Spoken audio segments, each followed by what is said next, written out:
പുതിയ വീഡിയോയിലേക്ക് എല്ലാ കൂട്ടുകാർക്കും സ്വാഗതം. ഇനി ഞാൻ നിങ്ങളുമായി പങ്കുവെക്കുന്ന അപ്ഡേറ്റ് WWE അടുത്ത പ്രീമിയം ലൈവ് ഇവൻ്റായ നൈറ്റ് ഓഫ് ചാമ്പ്യൻസിൻ്റെ മാച്ച് കാർഡ് പ്രൊഡിക്ഷൻസ് ആണ്. അപ്പോൾ നൈറ്റ് ഓഫ് ചാമ്പ്യൻസ് എന്ന പ്രീമിയം ലൈവ് ഇവൻ്റ് നടക്കാൻ പോകുന്നത് ഈ ശനിയാഴ്ച ജൂൺ 27 രാത്രി 10:30 മുതലാണ്. നെറ്റ്ഫ്ലിക്സ് എന്ന OTT പ്ലാറ്റ്ഫോമിലൂടെയാണ് ഈ ഒരു പ്രീമിയം ലൈവ് ഇവൻറ്റും ഇന്ത്യയിൽ നമുക്ക് ലൈവ് കാണാൻ സാധിക്കുക. ഇനി നെറ്റ്ഫ്ലിക്സ് സബ്സ്ക്രിപ്ഷൻ ഇല്ലാതെ ഇരിക്കുന്ന കൂട്ടുകാർക്ക് നിങ്ങൾക്ക് ഈ ഒരു ഷോ ലൈവ് കാണാൻ വേണ്ടിയിട്ട് നമ്മുടെ വാട്സപ്പ് ചാനലിൽ ജോയിൻ ചെയ്യാനുള്ള ലിങ്ക് ഡിസ്ക്രിപ്ഷൻ ബോക്സിൽ കൊടുത്തിട്ടുണ്ട്.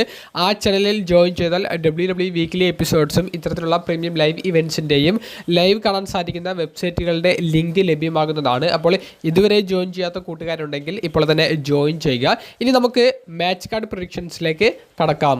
ഒന്നാമതായി നമ്മൾ നോക്കാൻ പോകുന്ന മത്സരം യുണൈറ്റഡ് സ്റ്റേറ്റ്സ് ചാമ്പ്യനായ ട്രിക് വില്യംസ് നമ്പർ 1 കണ്ടൻഡറായ റിക്കി സൈൻസ് എന്ന റെസ്ലറിനെതിരെ ടൈറ്റിൽ ഡിഫെൻഡ് ചെയ്യുന്ന ചാമ്പ്യൻഷിപ്പ് മത്സരമാണ്.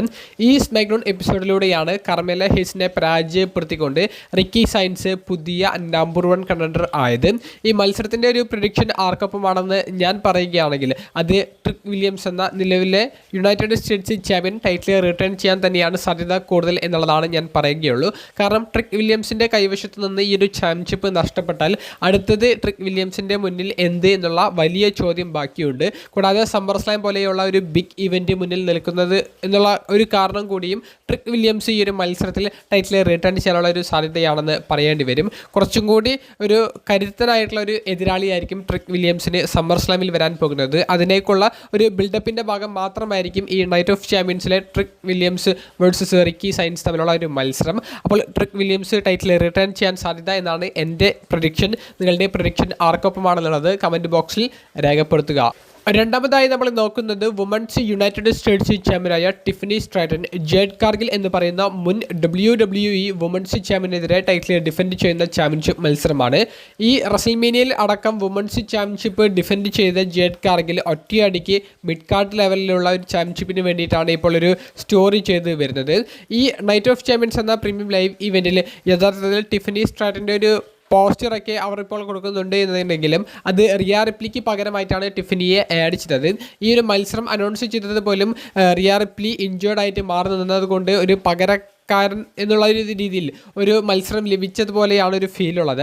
ഈ മത്സരം ഒരു സ്മാക്ഡൗൺ എപ്പിസോഡിലോ മറ്റോ വെച്ച് നടത്താനായിരിക്കും യഥാർത്ഥ WWE പ്ലാൻ. പക്ഷേ ഈ റിയാ റിപ്ലി ഇഞ്ചേർഡ് ആയതുകൊണ്ട് തന്നെ അത് നൈറ്റ് ഓഫ് ചാമ്പ്യൻസിലേക്ക് മാറ്റുകയായിരിക്കും.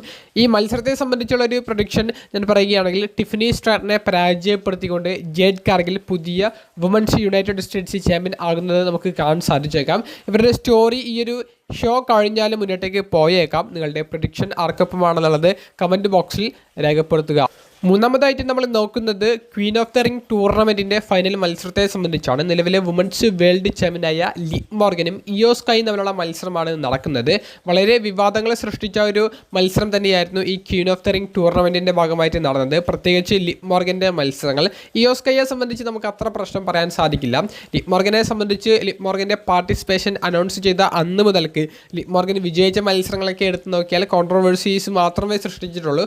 കാരണം ഈ മത്സരത്തിൽ ഒരു ക്വീൻ ഓഫ് ദ റിംഗ് എന്ന് പറയുന്ന ക്രൗൺ ലഭിക്കുന്നു എന്നുള്ളത് മാത്രമല്ല, സമ്മർ സ്ലാം പോലെയുള്ള ഒരു ബിഗ് ഇവൻറ്റിൽ ടൈറ്റിൽ ഷോട്ട്, ഒരു ടൈറ്റിൽ മാച്ച് ഓപ്പർച്യൂണിറ്റി എന്നുള്ളതാണ് മത്സരത്തിൽ വിജയിച്ചു വരുന്ന റെസ്ലറിന് കിട്ടുന്ന ഏറ്റവും വലിയൊരു അച്ചീവ്മെൻറ്റ്. അതേ ടൂർണമെൻറ്റിൽ തന്നെ നിലവിലെ വുമൺസ് വേൾഡ് ചാമ്പ്യനായ ലിവ് മോർഗൻ പങ്കെടുക്കുമ്പോൾ ഈ ടൂർണമെൻറ്റിന് എന്ത് പ്രസക്തി എന്നുള്ളതാണ് തുടക്കത്തിലെ എല്ലാവരും ചോദിച്ചത്.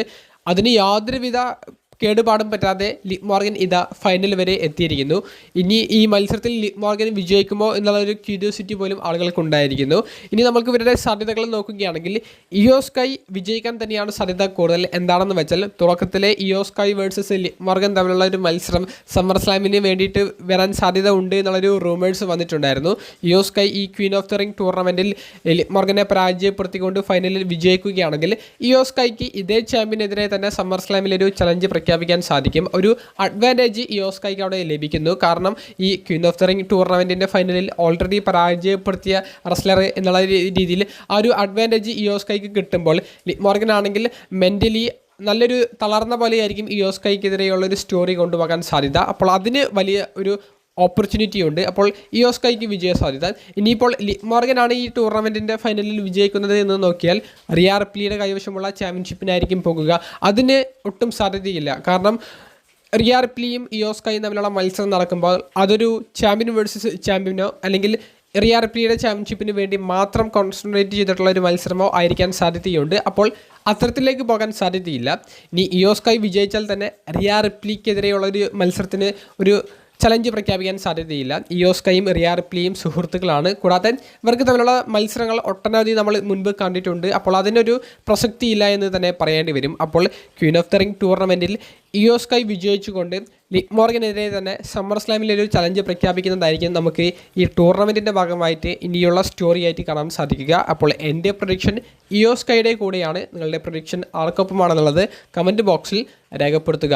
നാലാമതായിട്ട് നമ്മൾ നോക്കാൻ പോകുന്ന മത്സരം ഒരു സ്റ്റീൽ കേജ് മത്സരമാണ്. സെത്ത് റോളിൻസും ബ്രോൺ ബ്രേക്കറും തമ്മിൽ ഏറ്റുമുട്ടുന്ന മത്സരം. സെത്തിൻ്റെ നിലവിലൊരു സിറ്റുവേഷൻ നോക്കുകയാണെങ്കിൽ അദ്ദേഹത്തിന് നല്ല സ്റ്റോറി ലൈനുകൾ കിട്ടുന്നുണ്ട്. പക്ഷേ പ്രീമിയം ലൈവ് ഇവൻറ്റ്സിലേക്ക് എത്തുമ്പോൾ അദ്ദേഹത്തിന് വിജയിക്കാൻ സാധിക്കുന്നില്ല. അതാണ് ഏറ്റവും വലിയൊരു പോരായ്മ. അത് മറികടക്കാൻ സെത്തിൻ്റെ മുൻപിലുള്ള വലിയൊരു ഓപ്പർച്യൂണിറ്റിയാണ് ഈ ഒരു സ്റ്റീൽ കേജ് മത്സരം. ഈ സ്റ്റീൽ കേജ് മത്സരത്തിൽ സെത്തിൻ്റെ വിജയം കരസ്ഥമാക്കുന്നതിലൂടെ ദ വിഷൻ എന്ന് പറയുന്ന ഗ്രൂപ്പിനെതിരെയുള്ള സെത്തിൻ്റെ സ്റ്റോറി അവസാനിപ്പിക്കുക എന്നുള്ളത് മാത്രമല്ല, സെത്തിന് സമ്മർ സ്ലാമിൽ ഒരു വേൾഡ് ചാമ്പ്യൻഷിപ്പ് സ്റ്റോറിയിലേക്കും ഡയറക്റ്റ് കടക്കാൻ സാധിക്കും. അപ്പോൾ അത് ആ ഒരു വലിയൊരു സാധ്യതയാണ് സെത്തിൻ്റെ മുന്നിലുള്ളത്.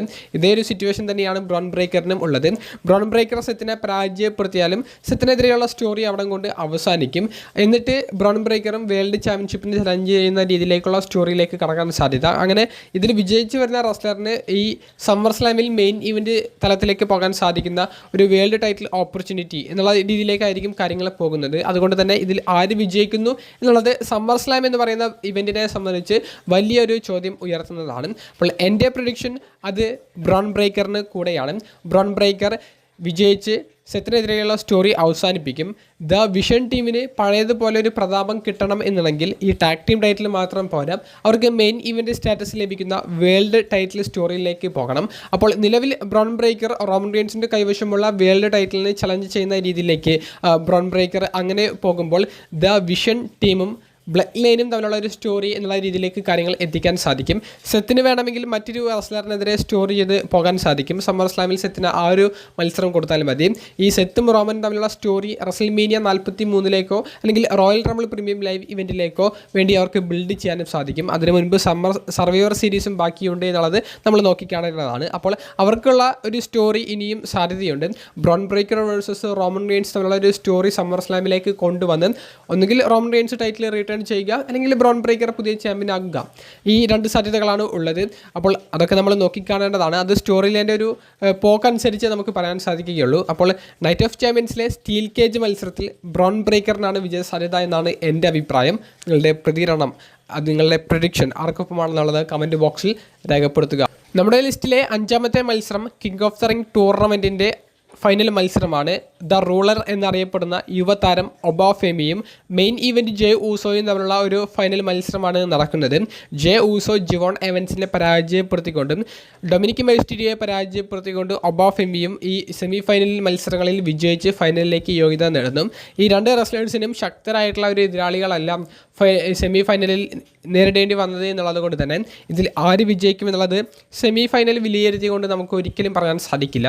ഇപ്പോഴത്തെ ഒരു സിറ്റുവേഷൻ നോക്കുകയാണെങ്കിൽ ഒബാഫെമിയും കിങ് ഓഫ് ദ റിംഗ് ടൂർണമെൻറ്റിൻ്റെ ഫൈനലിലേക്ക് എത്തി എന്നുള്ളത് മാത്രമല്ല, നിരന്തരമായി ബ്രോക്കിനെതിരെയുള്ള മത്സരം വേണമെന്നും ബ്രോക്കിനെ വെല്ലുവിളിക്കുന്നതും ആയിട്ടുള്ള ഭാഗങ്ങൾ നമുക്ക് കാണാൻ സാധിക്കുന്നുണ്ട്. അപ്പോൾ ഒബാഫെമിക്ക് ഒരേ സമയം വിജയ സാധ്യതയുമുണ്ട്, പരാജയ സാധ്യതയും ഈ ഒരു ഇവൻറ്റിലുണ്ട്.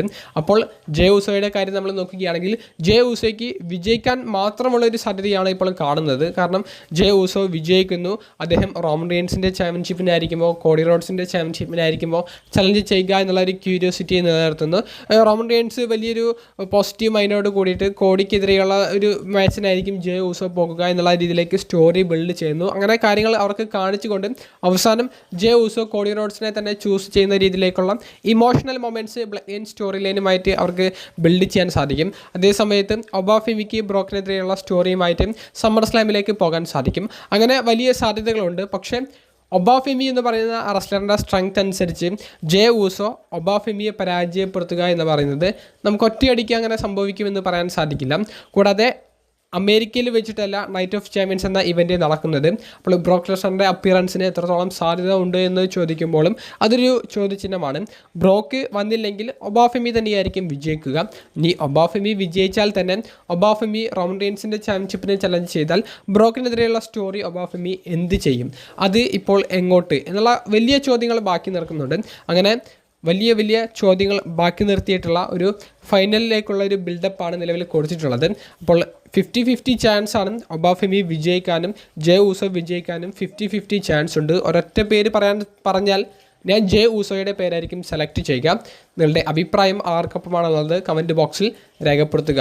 ഏറ്റവും അവസാനമായി പങ്കുവെക്കുന്നത് മെയിൻ ഇവൻറ്റ് സാധ്യത കൂടുതലുള്ളത് ഒരു ട്രിപ്പിൾ ത്രെറ്റ് ചാമ്പ്യൻഷിപ്പ് മത്സരമാണ്. അൺഡിസ്പ്യൂട്ടഡ് WWE ചാമ്പ്യനായ Cody Rhodes, Sami Zayn, Gunther എന്ന മുൻ വേൾഡ് ഹെവി വെയ്റ്റ് ചാമ്പ്യൻ തുടങ്ങിയവർക്കെതിരെ ടൈറ്റിൽ ഡിഫെൻഡ് ചെയ്യുന്ന ചാമ്പ്യൻഷിപ്പ് മത്സരമാണ്. നല്ല സ്റ്റോറിയാണ്, നല്ല ബിൽഡപ്പ് കൊടുത്തിട്ടുണ്ട്. പക്ഷേ സമ്മർ സ്ലാം എന്ന് പറയുന്ന ഒരു ബിഗ് ഇവൻറ്റ് മുന്നിലുള്ളത് കൊണ്ട് തന്നെ ട്രിക് വില്യംസിൻ്റെ കാര്യം പറഞ്ഞതുപോലെ തന്നെ കോഡി റോഡ്സ് ടൈറ്റിൽ റിട്ടേൺ ചെയ്യുന്നതായിരിക്കും നമുക്ക് ഈ ഒരു ഇവൻറ്റിൽ കാണാൻ സാധിക്കുക. കോഡി റോഡ്സ് എന്നിട്ട് പുതിയൊരു എതിരാളിക്കെതിരെ അദ്ദേഹം സമ്മർ സ്ലാമിൽ സ്റ്റോറി ബിൽഡ് ചെയ്യും. അത് ചിലപ്പോൾ റാൻഡി ഓർട്ടൺ ആവാം, അല്ലെങ്കിൽ തിരിച്ചു വരുന്ന CM Punk ആയിരിക്കാം. അങ്ങനെ പുതിയൊരു എതിരാളിയായിരിക്കും. ഇതുവരെ ഈ റെസ്ൽമേനിയ കഴിഞ്ഞതിന് ശേഷം ഈ നൈറ്റ് ഓഫ് ചാമ്പ്യൻസ് വരെ യാതൊരുവിധ സ്റ്റോറിയും ചെയ്യാത്ത ഒരു റെസ്ലറിനെതിരെയായിരിക്കും സമ്മർ സ്ലാമിലേക്ക് പോകാൻ പോകുന്നത്. അപ്പോൾ അത്തരത്തിലുള്ളൊരു മൊമെൻറ്റം നമുക്ക് ഈ ഒരു നൈറ്റ് ഓഫ് ചാമ്പ്യൻസിൽ കാണാൻ സാധിച്ചേക്കാം. അപ്പോൾ കോഡി റോഡ്സ് ടൈറ്റിൽ റിട്ടേൺ ചെയ്യുന്നത് തന്നെയായിരിക്കും ഈ ഒരു ട്രിപ്പിൾ ത്രെറ്റ് മത്സരത്തിൽ കാണാൻ സാധിക്കുക. ഇനി നൈറ്റ് ഓഫ് ചാമ്പ്യൻസ് എന്ന ഇവൻറ്റിനെ സംബന്ധിച്ചുള്ള നിങ്ങളുടെ പ്രതികരണം, ഈ ഒരു പ്രഡിക്ഷനെ സംബന്ധിച്ചുള്ള നിങ്ങളുടെ അഭിപ്രായങ്ങൾ അതൊക്കെ ഒന്ന് കമൻറ്റ് ബോക്സിൽ രേഖപ്പെടുത്തുക. അപ്പോൾ അടുത്തൊരു വീഡിയോയുമായി ഉടനെ കാണുന്നത് വരെ ബൈ.